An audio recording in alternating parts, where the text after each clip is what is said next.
교과서에 충실한 교과토이 여디디아의 교충교토 시간입니다.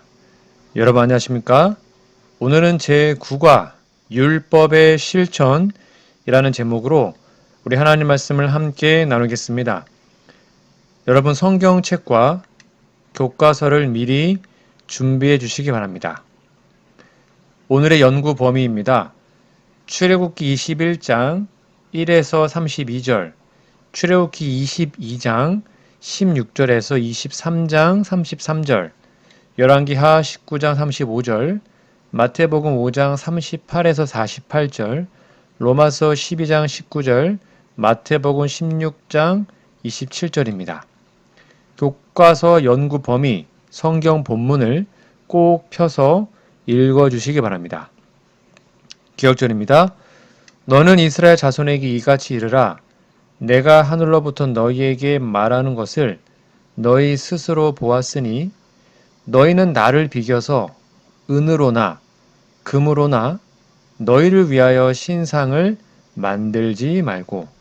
출애굽기 20장 22, 23절입니다.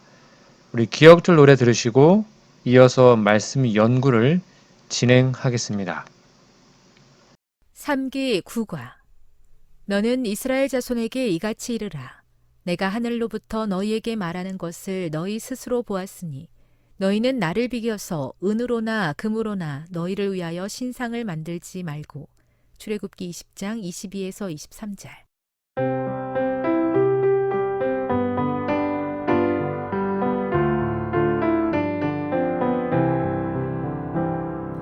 너는 이스라엘 자손에게 이같이 이르라. 내가 하늘로부터 너희에게 말하는 것을 너희 스스로 보았으니 너희는 나를 비겨서 은으로나 금으로나 너희를 위하여 신상을 만들지 말고. 출애굽기 20장 22절 23절.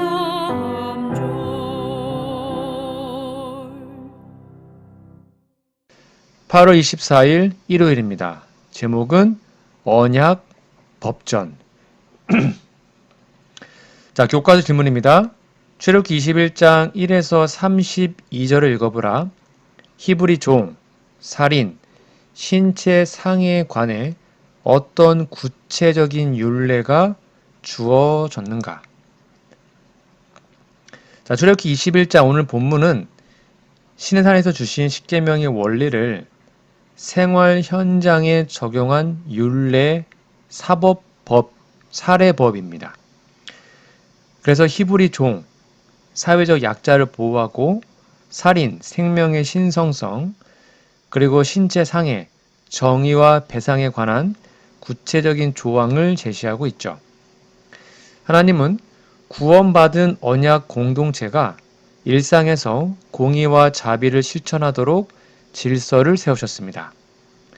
자, 먼저 히브리 종에 관한 율례인데 21장 1에서 11절에 잘 나옵니다.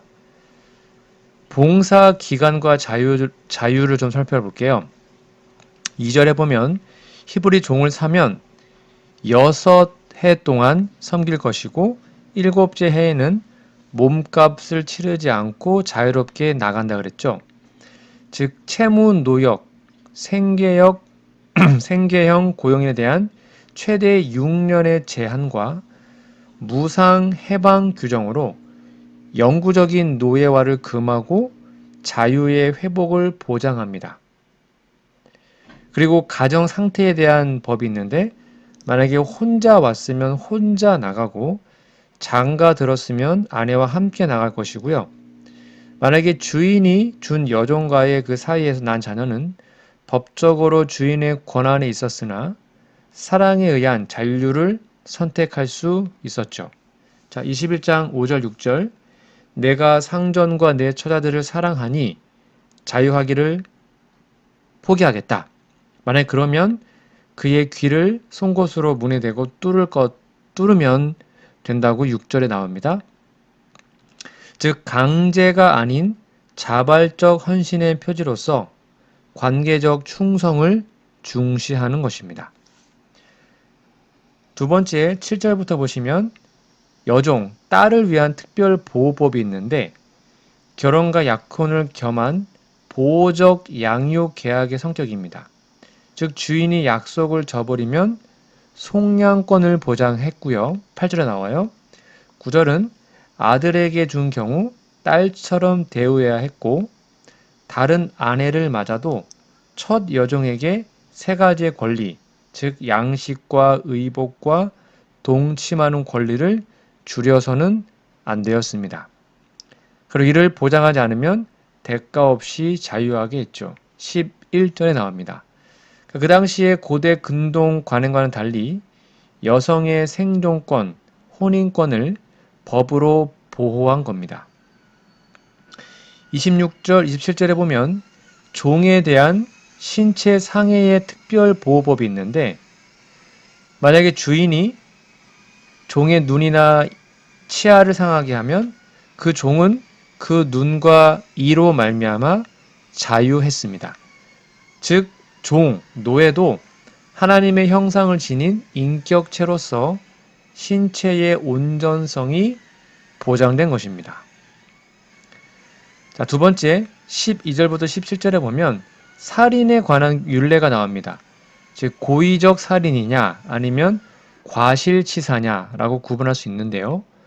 사람을 쳐 죽인 자는 반드시 죽여야 됐습니다. 12절에 나와요. 그러나 고의가 아니라 하나님이 그의 손에 넘기신 바 되었으면 내가 그를 위하여 한 곳을 정하리니 그 사람이 그리로 도망할 것이다. 그게 13절인데 훗날 도피성, 피난하는 도피성의 원칙을 미리 제시했죠. 그 14절에 보면 일부러 알면서 그 이웃을 죽이면 제단에서라도 하나님의 성전에서라도 끌어내어서 죽이라고 말합니다. 즉 종교적 안전지대 남용을 금지했고 생명의 신성을 수호한 겁니다. 추가 중범죄가 있죠. 15절에 부모를 치는 자, 16절 인신매매, 17절 부모를 저주하는 자는 다 사형에 처했습니다. 즉 가정의 권위와 인신의 자유, 세대 간의 질서를 중대 가치로 규정한 것입니다. 세 번째로 18절부터 보시면 신체 상해와 배상에 관한 율례가 나오는데요. 18절 19절입니다. 상해 배상 원칙이 있습니다. 즉 다툼으로 상해를 입었으나 피해자가 회복하면 가해자는요. 그의 쉬게 한 것과 완치될 때까지의 치료비를 배상했습니다. 그러니까 단순한 처벌이 아닌 회복적 정의죠. 그러니까 손해의 실질적 보상을 했다는 겁니다. 그리고 20절, 21절에 보면 종의 상해에 대한 처벌이 나와요. 무슨 말인가 하면 만약에 주인이 종을 때려 즉사하게 되면 반드시 벌을 받아요. 근데 하루 이틀 생존한 후에 사망하면 이제 종의 상품화가 아니라 증거 불충분 또는 고의성 판단의 어려움을 대해서 그 당시에 사법적 한계를 반영합니다. 그러나 앞에 해방 규정, 즉 26절, 27절이 종의 인권을 강하게 보호함을 함께 보아야 합니다. 즉 하나님은 그 당시에 관습을 제한하고 약자를 실질적으로 보호하는 방향으로 공동체를 교육하십니다.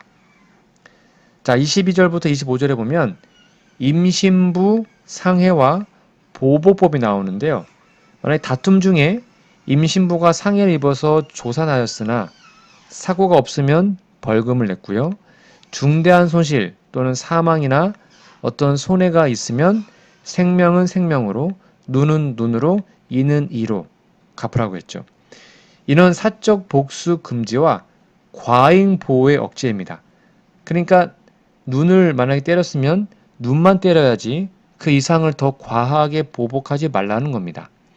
형벌의 비례성을 위한 사법 원칙으로 재판관이 적용하는 공정의 척도입니다.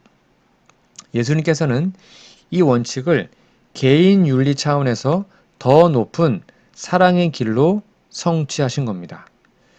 자, 그러면 동물의 상해와 과실, 중과실 책임에 대한 것은 28절부터 32절에 나오는데, 만약에 소가 사람을 받아 죽이면 그 소는 돌로 쳐 죽이고요. 고기는 먹지 말아요. 그리고 주인은 면책받았습니다. 28절에 나옵니다. 다만 소가 받는 버릇이 있고 주인이 경고를 받고도 단속하지 않았다면, 그리고 사망사고가 나면 주인도 대상이거나 아니면 속전, 즉 배상금으로 대체를 했습니다. 즉 피해자가 종이면 주인은 은 30세겔을 물고 소는 돌로 쳐 죽였습니다. 즉 예견 가능한 위험의 관리 의무와 중과실 책임, 그리고 사망 보상 기준을 명문화하여 공공의 안전을 보호한 것입니다. 좀 복잡하죠? 자, 그럼 오늘날의 의미는 뭘까요? 십계명의 생활화입니다. 즉 우상을 금지합니다. 살인 금지, 도덕질 금지, 부모 공경 등 도덕법의 정신을 사례별로 규정해서 구체화한 언약 공동체의 공적인 질서라는 것에 의의가 있습니다. 그리고 생명의 신성과 약자를 보호하죠. 의도와 책임의 분별, 과잉 보복 억제, 회복적 배상, 즉 하나님의 공의의 핵심을 잘 다루고 있습니다. 그리고 권위의 제한과 법의 지배입니다. 무슨 말인가 하면 주인, 가부장, 소유자라 해도 법 아래에 있으며 재판을 통해 공공의 정의가 집행될 수 있다는 것이죠. 그리고 점진적 교육입니다. 하나님은 타락한 사회를 즉시 이상형으로 강제하는 대신에 한 걸음씩 공의와 자비와 방향으로 인도하십니다. 그리고 그리스도 안에서의 성취인데요. 이 율례들이 지향하는 바는 사랑으로 일하는 믿음, 예수께서 율법을 온전히 이루심으로 우리는 성령 안에서 공의와 자비와 믿음을 삶으로 실천하게 된다는 것이죠. 화인여사도 신의 산 후에 주신 율례들을 약자의 보호와 사회적 순결을 위한 자비의 울타리라고 부르며 그 정신이 오늘 교회와 가정, 사업 현장에서 친절, 정직, 책임, 그리고 배상으로 나타나야 함을 강조하고 있습니다. 여러분, 하나님은 우리를 애굽에서 자유롭게 하신 후에, 즉 죄악 세상이죠. 그 자유를 공의와 사랑으로 지키라고 초대하십니다. 오늘 우리의 가정과 교회, 일터에서 힘이 약한 자를 보호하고 손해를 공정히 배상하며 예견 가능한 위험을 책임있게 관리하는 것이 곧 하나님의 법을 사랑으로 이행하는 길입니다. 십자가에서 우리를 위해 눈 대신 사랑, 이 대신 용서, 생명 대신 자기의 생명을 내어주신 주님을 바라봅시다. 그리고 그 사랑으로 율례의 정신, 즉 생명을 존귀히 여기고 정의롭게 살며 자비의 회복을 오늘 우리의 선택 속에서도 새기며 살아가기를 간절히 바랍니다. 8월 25일 월요일입니다. 더 많은 법도. 자, 질문입니다. 출애굽기 22장 16에서 23장 9절을 읽어보라. 이 법도는 어떤 문제를 어떻게 다루고 있는가? 자, 오늘 본문은 시내산 언약 후에 이어지는 율례들 가운데 공동체 생활의 다양한 문제들을 구체적이고 실제적인 법도로 다루고 있습니다. 십계명의 원칙을 삶 속에서 적용한 이 법들은 주로 도덕적, 사회적, 경제적, 종교적 영역에서의 공의와 자비를 강조하죠. 하나님은 이스라엘이 단순히 종교 의식만 갖춘 민족이 아니라 일상과 관계 속에서 거룩함과 정의를 실천하는 언약 공동체로 살기를 원하셨습니다. 자, 먼저 사회적, 윤리적 문제입니다. 본문 말씀 16절부터 31절인데요. 성적 순결, 즉 미혼 여인을 처녀를 꿰어서 동침하면 반드시 결혼해야 됐고요. 아버지가 거절한 경우에는 예물, 결혼값을 반드시 지불해야 했습니다. 이는 여성의 명예와 가정의 질서를 보호하려는 규정이었죠. 그리고 우상 숭배와 주술을 금지합니다. 무당, 짐승과 음행하는 자, 다른 신에게 제사하는 자는 반드시 죽이라고 하셨습니다. 이는 하나님의 거룩한 백성이 이방인의 타락과 종교와 분리되어야 함을 뜻하는 것입니다. 그리고 사회적 약자를 보호하셨죠. 나그네, 고아, 과부를 압제하지 말고요. 이들은 사회에서 가장 약한 계층으로 하나님은 그들의 부르짖음을 친히 들으시고 억압자를 심판하겠다고 선언하셨습니다. 경제적 정의는 뭐냐면 가난한 자에게 돈을 구워주면 이자를 받지 말아야 했습니다. 담보로 옷을 잡으면 해가 지기 전에 돌려줘야 했습니다. 즉 경제적 거래에서도 인간의 생존권과 자비를 존중하라는 것이죠. 그리고 지도자적 존중과 거룩한 삶입니다. 하나님과 지도자를 비방하면 안 됩니다. 첫 소상과 처음 난 것을 하나님께 드리고 거룩한 백성으로 정결케 함을 명하셨습니다. 자, 그러면 23장 1절에서 9절은 공의와 배상에 대한 법인데요. 정직한 증언을 하라 그랬습니다. 즉 거짓 소문을 퍼뜨리지 말고 무리의 압력에 휩쓸려 불의한 증언을 하지 말라고 했고요. 원수 사랑의 실천을 강조합니다. 즉 원수의 길 잃은 소와 나귀를 도와주고 쓰러진 짐승을 돕도록 명하셨습니다. 이는 예수께서 가르치신 원수를 사랑하라는 원칙의 기초가 되는 정신이죠. 그리고 공정한 재판을 명하셨습니다. 가난하다고 해서 두둔하지 말고 또한 부유하다고 해서 치우치지 말고 거짓 재판을 하지 말라고 하셨어요. 그리고 나그네를 보호하라고 했죠.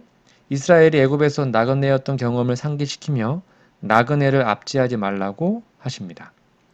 자, 이것의 신학적 의미는 뭘까요? 이 법들은 단순한 사회 규범이 아니라 하나님의 성품, 즉 공의와 자비, 거룩과 사랑을 백성의 삶 속에 반영하도록 한 교육입니다. 하나님은 나그네와 고아와 과부를 돌보시는 분이시며 이스라엘도 그분의 성품을 따라 살아야 했습니다. 영감의 글은 이 율례들이 하나님의 백성이 서로를 돌보며 공의와 사랑을 실천하도록 돕는 울타리라고 설명합니다.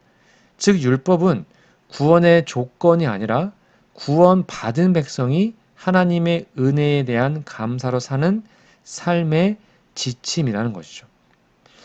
여러분, 하나님은 이스라엘에게 주신 법도를 통해 오늘 우리에게 말씀하십니다. 가장 약한 자를 돌보라. 불의와 탐욕을 멀리하라. 원수까지 사랑하라. 이것이 십자가의 정신이죠. 우리가 구원받은 은혜를 기억할 때 그 은혜는 반드시 우리의 삶 속에서 공의와 사랑의 실천으로 열매 맺게 됩니다. 오늘도 성령께서 우리의 마음에 율법을 새겨주셔서 우리의 가정과 교회, 사회 속에서 하나님의 품성이 드러나기를 간절히 소망합니다.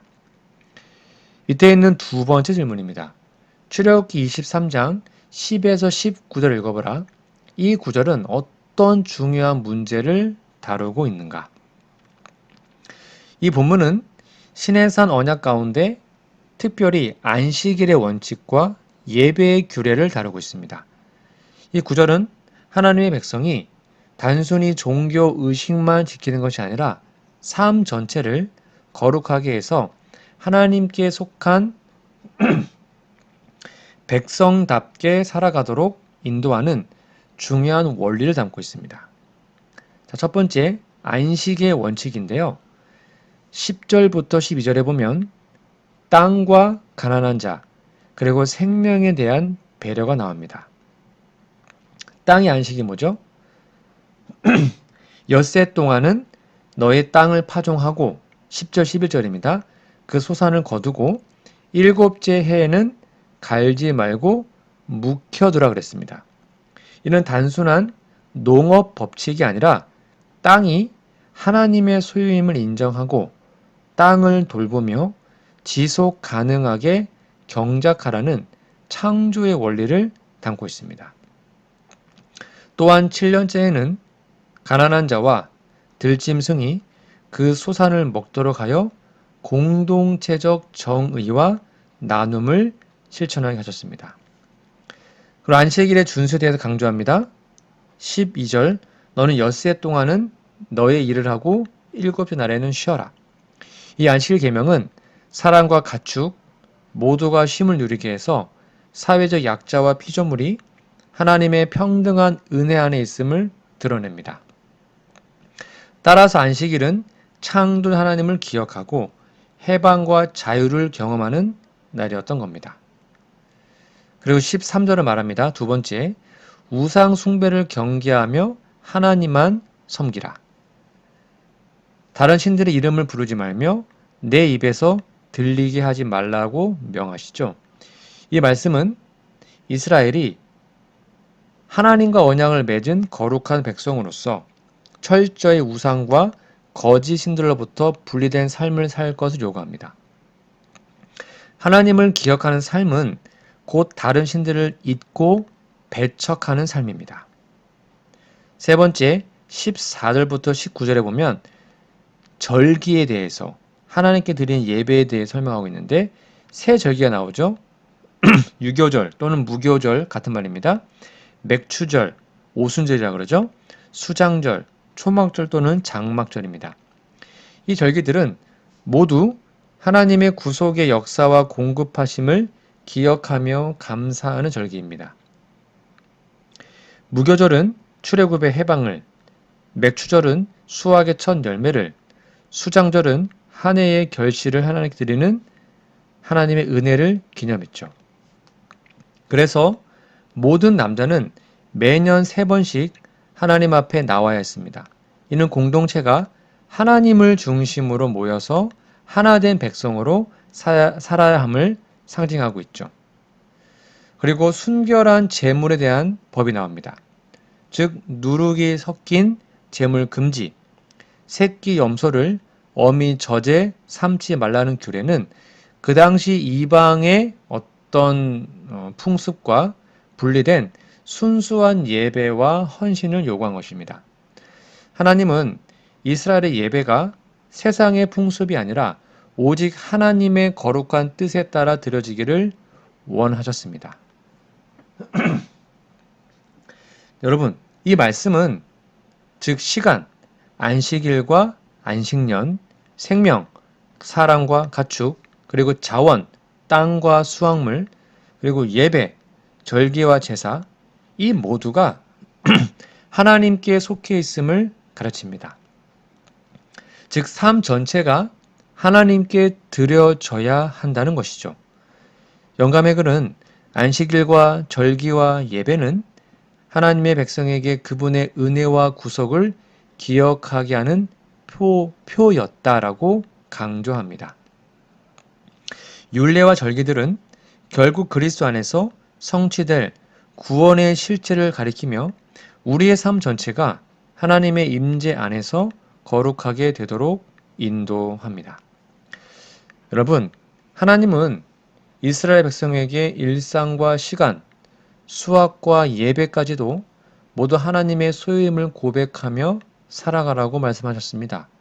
오늘 우리도 안식일을 거룩히 지키고 삶의 모든 영역에서 하나님의 주권을 인정하며 감사와 순결한 마음으로 예배드리고 하나님께 영광 돌리는 우리 모두가 되기를 간절히 바랍니다.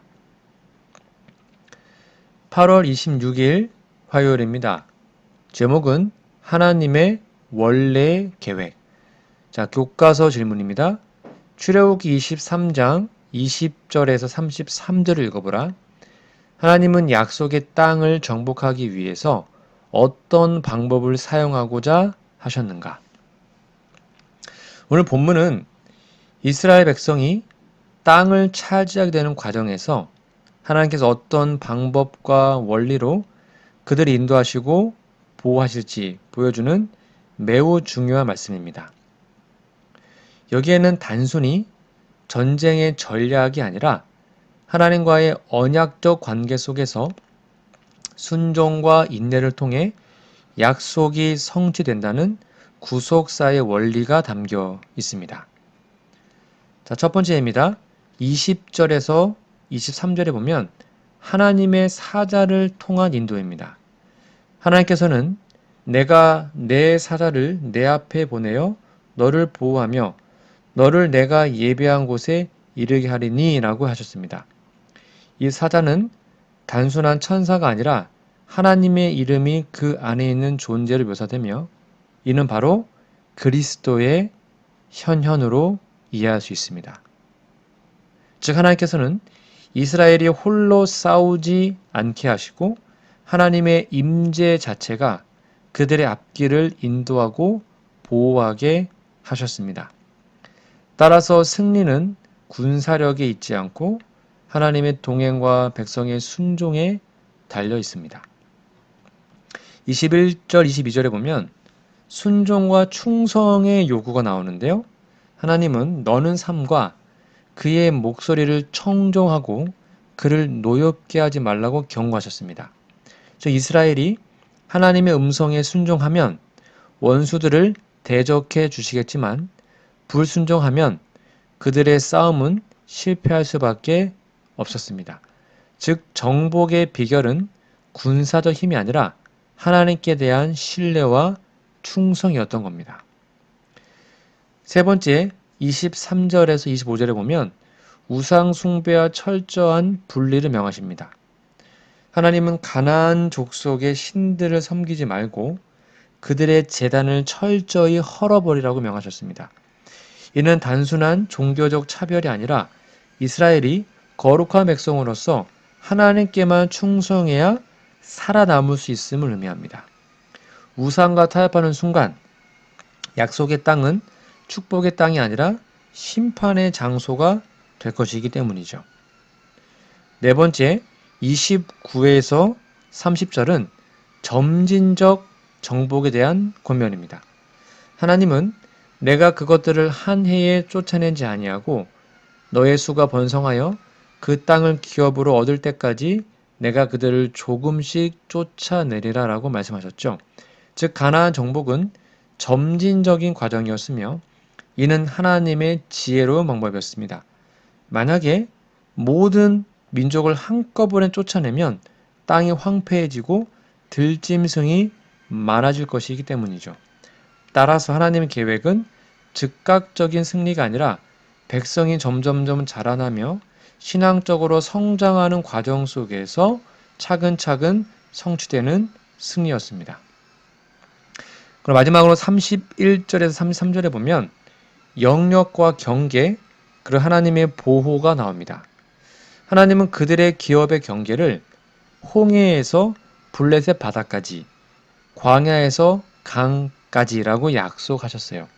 이는 하나님의 주권적 약속이며 동시에 백성이 하나님과 언약을 지킬 때만 성취될 수 있는 조건적인 축복이었습니다.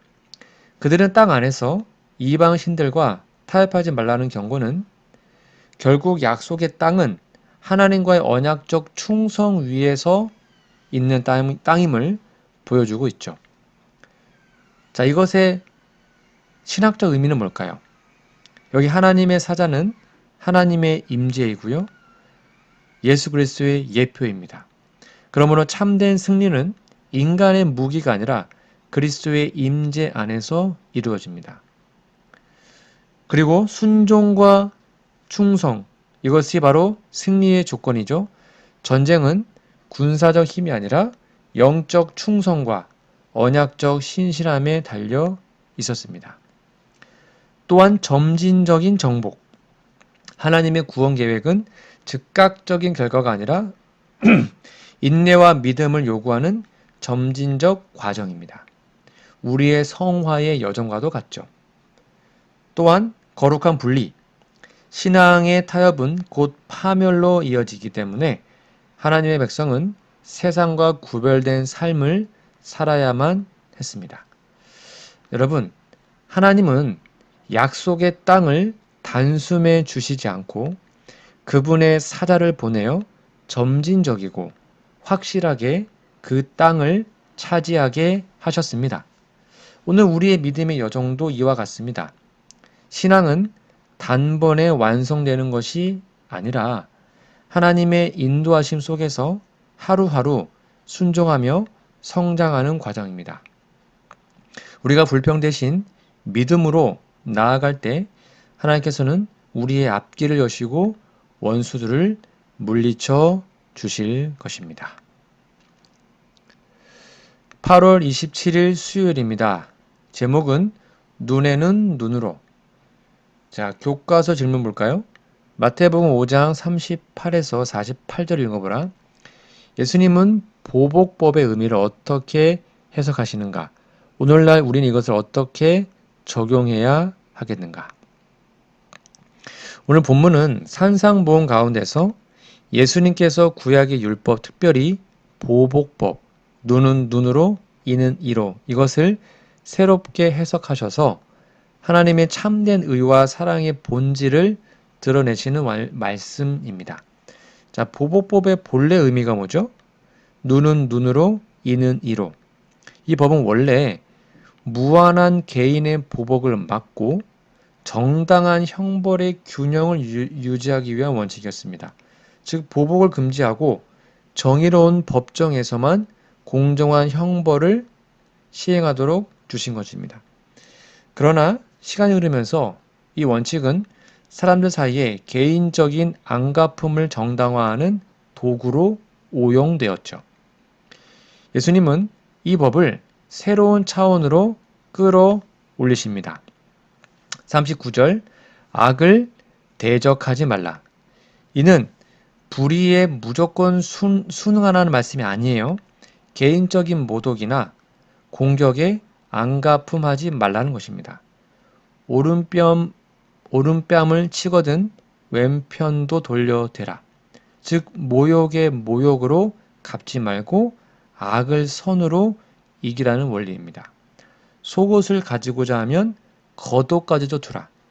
물질적 손해조차 집착하지 말고 관용과 사랑으로 대하라는 교훈이죠. 억지로 우리를 가자 하면 심리를 동행해라. 로마법에 따라서 군인이 억지로 사람을 짐꾼으로 삼을 수 있었어요. 예수님은 불평 대신 기꺼운 섬김을 하라고 가르쳤죠. 44절, 원수를 사랑하고 박해하는 자를 위해서 기도하라. 이는 단순히 원수를 용서하는 것을 넘어서 하나님의 사랑을 반영하는 가장 높은 차원의 삶인 겁니다.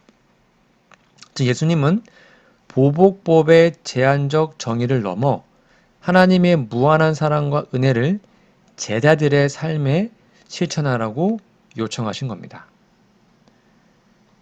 자, 이것의 신학적 의미는 뭘까요? 하나님의 성품이 반영되어 있습니다. 오늘 본문의 45절, 이는 그 이유가 나오는 거예요. 하나님이 그 해를 선인과 악인에게 비추시며 비를 의로운 자와 불의한 자에게 내려주심이라. 즉 원수를 사랑하는 삶은 곧 하나님의 품성을 드러내는 삶인 것입니다. 완전으로서의 부르심입니다. 48절, 그러므로 하늘에 계신 너희 아버지의 온전하심과 같이 너희도 온전하라. 이게 48절이잖아요. 여기서 어떠한 완전은 도덕적 무결점이 아니라 하나님의 사랑 안에서 성숙해지는 것을, 즉 사랑이 많아지는 것이 완전한 것임을 말해주고 있습니다. 또한 율법의 참된 정신이 뭐였어요? 율법의 정신은 단순한 정의 실현이 아니라 사람을 통한 관계 회복에 있음을 말해주고 있어요. 여러분, 우리는 여전히 불의, 모욕, 억울한 손해를 경험합니다. 그러나 예수님은 우리에게 세상의 방식인 보복과 증오가 아니라 사랑과 용서, 기꺼운 섬김으로 반응하라고 하십니다. 이는 인간적으로 불가능한 것처럼 보이지만 성령의 은혜를 통해서 가능하다는 게 복음이죠. 그러므로 가정에서 혹시 갈등이 생길 때 상대를 이기려 하기보다는 그리스도의 사랑으로 용납하고 화해해야 합니다. 교회에서 상처와 오해가 있을 때 보복 대신 기도로 품어야 합니다. 사회에서 불의와 차별에 맞설 때 미움이 아니라 의로운 사랑의 실천으로 증거해야 합니다. 여러분, 세상은 여전히 눈에는 눈, 아니 더 심하게 보복하라고 가르치죠. 약하면 안 된다. 더 강하게 보복해야 된다. 이게 세상의 가르침입니다. 그러나 예수님은 우리를 십자가의 사랑으로 살아가는 제자로 부르십니다. 십자가는 원수들을 위해서 기도하고 죽기까지 사랑하신 그리스도의 사랑의 절정인 겁니다. 오늘 우리의 삶에서 작은 모욕과 억울한 상황이 찾아올 때 우리는 어떻게 반응해야 될까요? 안과 품으로 어둠을 더할 것입니까? 아니면 그리스도의 사랑으로 빛을 비추시겠습니까? 여러분의 선택이 예수님의 말씀 안에서 이루어지기를 간절히 소망합니다. 8월 28일 목요일입니다. 제목은 복수인데요. 자, 교과서 질문입니다. 내 사랑하는 자들아, 너희가 친히 원수를 갚지 말고 하나님의 진노하심에 맡기라. 기록되었으되 원수 갚는 것이 내게 있으니 내가 갚으리라고 주께서 말씀하시니라. 이 구절은 어떤 약속과 명령이 있으며 이들은 어떻게 밀접하게 관련되어 있는가? 로마서 12장 19절 그리고 19절은 신명기 32장 35절을 인용한 겁니다. 그리고 신자들 앞에서 정의와 보복에 관한 깊은 원리를 가르쳐 줍니다. 이 말씀 속에 담긴 명령이 뭡니까? 너희가 친히 원수를 갚지 말라는 거예요. 여기서 바울은 개인적인 보복을 금지합니다. 우리 인간은 감정과 분노에 휘둘려 뭔가 불의하거나 과도한 보복을 하기 쉽습니다. 그러나 하나님은 원수 갚는 일을 인간에게 맡기지 않으시고 그분의 손, 하나님의 손에 맡기라고 하십니다. 이것은 단순한 소극적 인내가 아니라 믿음의 순종이죠. 우리가 하나님을 신뢰하기에 보복을 내려놓고 사랑과 선으로 대하는 것이죠. 또한 이 말씀 속에 담긴 약속이 있습니다. 원수 갚는 것은 하나님께 있으니 하나님께서 갚아주시겠다. 주님께서 그렇게 약속하셨습니다. 이 약속은 하나님의 완전한 공의를 보장합니다. 하나님은 불의와 악을 결코 외면하지 않으셔요. 때가 되면 반드시 심판하십니다. 이 약속은 억울한 자, 핍박받는 자, 정의를 위해서 고통당하는 자들에게 위로와 소망이 됩니다. 인간이 보복을 포기해도 결코 악이 승리하지 않음을 확신할 수 있죠. 세 번째는 명령과 약속의 관계입니다. 즉, 명령은 인간의 책임이죠. 우리는 원수를 갚지 않고 사랑과 용서로 반응해야 합니다. 그리고 약속은 하나님의 책임입니다. 하나님은 반드시 정의를 세우시고 모든 것을 공평하게 판단하십니다. 이 둘은 서로 긴밀히 연결되어 있습니다. 우리 하나님의 약속을 신뢰할 때 비로소 인간적인 보복의 충동을 내려놓을 수 있습니다. 믿음 없는 자는 원수를 갚지 않고는 견딜 수 없지만 믿음 있는 자는 하나님의 공의로운 심판을 의지하기에 복수 대신 용서를 선택할 수 있습니다. 영감의 글입니다. 우리는 원수를 사랑함으로 그들 위에 뜨거운 숯불을 쌓아 그 양심을 깨우치고 하나님께 이끌어야 한다. 즉 그리스도에는 세상의 방식으로 정의를 세우는 것이 아니라 하나님의 방식인 사랑과 자비를 통한 증거로 원수의 마음을 흔들고 변화시키는 일을 맡았습니다. 그러면서도 정의의 최종적인 실현은 하나님께 맡겨야 합니다. 여러분, 우리의 삶에는 억울함과 상처, 배신이 찾아올 때가 있습니다. 그때 우리는 스스로 복수하려는 충동에 휘둘리기 쉽습니다. 그러나 오늘 말씀은 우리에게 명확히 가르칩니다. 너희는 원수를 갚지 말라. 내가 갚으리라. 이 약속을 믿는 자만이 복수 대신 사랑을 선택할 수 있습니다. 혹시 지금 누군가에게 상처받아 마음의 쓴뿌리를 품고 계십니까? 오늘 그 짐을 내려놓으십시오. 하나님께 맡기세요. 정의 하나님께서 친히 갚으시고 그 과정에서 우리를 그리스도의 사랑의 증인으로 세워 주실 것입니다. 밑에 있는 두 번째 질문입니다. 마태복음 6장 4절 6절, 마태복음 16장 27절, 누가복음 6장 23절, 디모데후서 4장 8절을 읽어보라. 이 구절은 예수님이 보상과 처벌의 원칙을 어떻게 보셨는지에 대해 무엇을 말해 주는가? 그럼 성경은 하나님의 심판과 보상의 원칙을 분명하게 제시합니다. 예수님은 이를 삶과 가르침 속에서 명확히 보여주셨습니다. 설명해 드릴게요. 첫 번째, 예수님은 은밀한 삶을 보시는 하나님이심을 강조하셨죠. 마태복음 6장 4절 6절은 구제나 기도를 사람들에게 보이려 하지 않고 은밀히 하라고 하셨습니다. 즉 은밀한 중에 보시는 내 아버지께서 갚으시리라 라는 약속은 하나님께서 사람의 외적인 모습이 아니라 사람의 동기와 진실함을 평가한다는 것을 보여줍니다. 즉 보상의 원칙은 단순히 행위 그 자체에 있지 않고 하나님의 뜻에 대한 충성과 헌신에 달려있죠. 두 번째는 예수님은 최종 심판에서의 보상을 분명히 선포하셨습니다.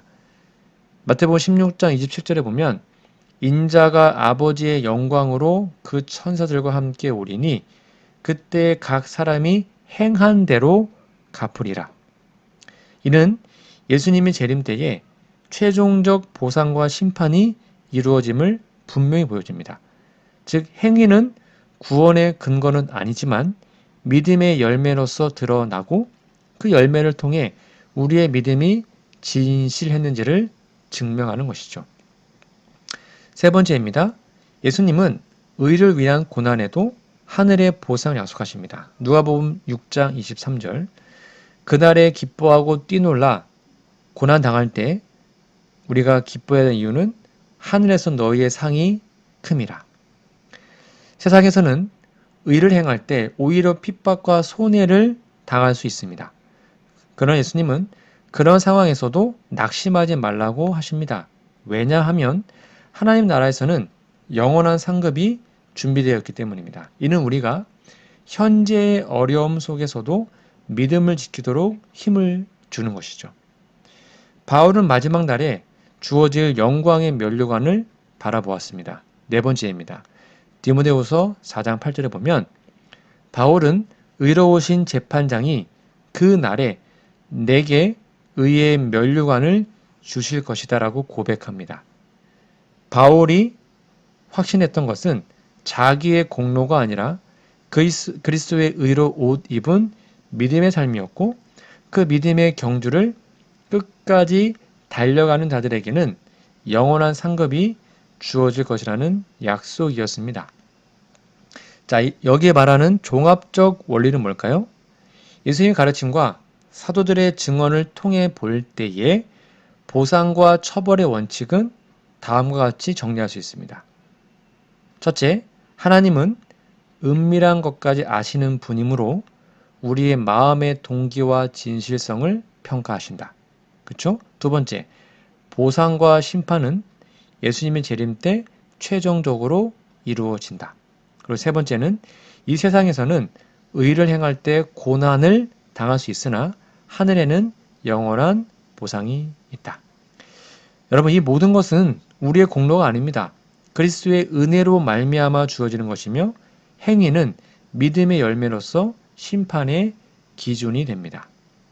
여러분, 예수님은 분명히 말씀하십니다. 각 사람이 행한 대로 갚아주리라. 이것은 두려움의 메시지가 아닙니다. 하나님의 공의와 진실하심을 보증하는 약속이죠. 우리가 은밀히 행한 작은 선행, 눈물로 드린 기도, 믿음으로 감당한 고난은 결코 헛되지 않습니다.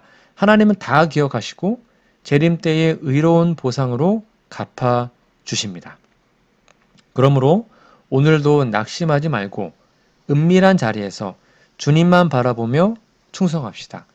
세상의 인정보다 하나님의 칭찬을, 일시적인 보상보다 영원한 상급을 소망하는 믿음으로 살아가는 우리 모두가 되기를 간절히 바랍니다. 오늘은 제9과 율법의 실천이라는 제목으로 우리 하나님 말씀을 함께 나누었습니다. 여러분, 연구 범위, 성경 본문을 여러 번 꼭 읽어보십시오. 본문 자체를 숙지하는 게 되게 중요합니다. 그리고 기억절도 외워주시면 감사하겠습니다. 다음 주에는요, 벌써 10과네요. 언약과 하나님의 계획이라는 제목으로 우리 하나님 말씀을 함께 연구하도록 하겠습니다. 다음 주까지 건강하시고 우리 기도하고 모든 공부를 마치겠습니다. 하늘에 계신 아버지, 세상의 원칙이 아닌 하나님의 원칙으로 구별하시는 특권을 주시고 하나님의 약속과 원칙을 실생활에서 어떻게 적용할지 알려주셔서 감사합니다. 비록 세상에서 살지만 우리 마음에 성령을 보내주셔서 성령의 법을 따라 살도록 도와주시옵소서. 하나님의 법을 새김으로 우리의 중심이 주의 뜻대로 바르게 설 수 있게 도와주시옵소서. 지켜야 하기 때문에 준수하는 것이 아니라 주님의 공의와 사랑을 마음에 새겨서 우리의 행동 가운데 하나님의 뜻이 나타나도록 우리를 인도해 주옵소서. 이를 계획하고 믿음을 가진다고 하면서 노력하지만 자주 초조하며 주님을 신뢰하지 못할 때가 많습니다. 주께서 우리의 하나님이 되심을 알 수 있는 지혜를 주시어 우리의 뜻이 아닌 하나님의 뜻이 우리 가운데 이루어지도록 도와주옵소서. 때로는 주님의 말씀을 이해하거나 어떻게 따라야 할지에 도움이 필요한 일도 있습니다. 세상 속성을 따라 살다 보니 하나님의 뜻이 실제와 너무 먼 것처럼 보이기도 합니다. 주님의 뜻을 헤아리도록 도우시고 따를 수 있는 지혜를 주시옵소서. 비록 우리가 이 땅에 처하여 하늘 원칙과 동떨어진 일상 가운데 있지만 주님 말씀 속에서 하늘의 향기를 맡기를 원합니다. 하나님 나라를 고대하며 그 나라를 경험하며 살기 원하오니 우리 마음을 살피시어 하나님의 뜻이 이루어지게 하여 주시옵기를 예수님의 이름으로 간절히 기도합니다. 아멘.